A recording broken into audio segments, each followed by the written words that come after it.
So now that you've done your single door and you've moved on to your double door, the routing of the hinges is the same as a single door, so you know how to do that. So we're going to move on to the flush bolt and the double door receiver, and they're both on the one door. So you've got your double door receiver clearly engraved into the jig, and the heights that you need to require depending on your door height. You have your flush bolt, which again is clearly engraved into it, so you can't make a mistake.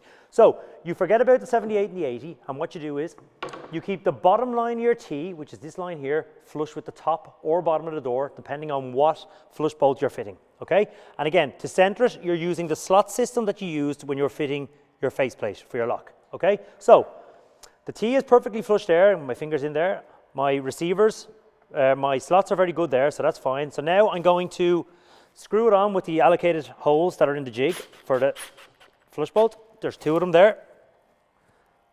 Again, perfectly lined up, perfectly centered. Screw that down, and we're good to go. So again, I'm going to go with my router.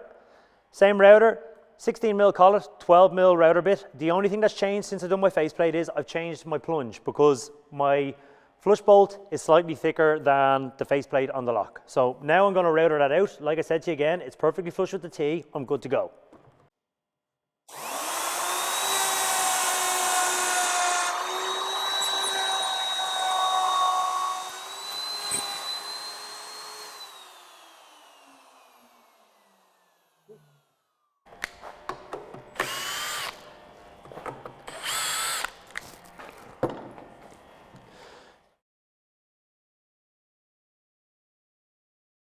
Okay, now that we've done our flush bolts, we're going to do the double door receiver. So the double door receiver is clearly marked on the jig.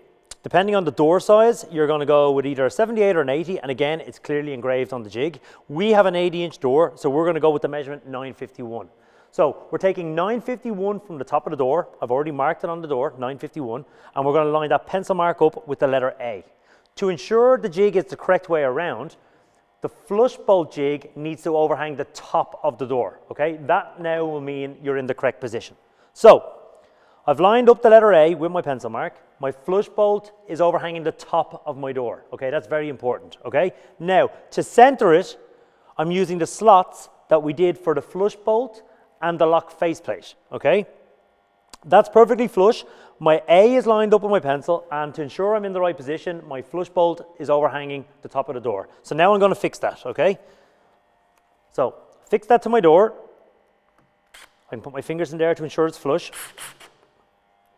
I need 2 screws, so that's nice and flush there now. Now I'm going to router it out with my router. So, again, the only thing that's changed on my router is my plunge depth.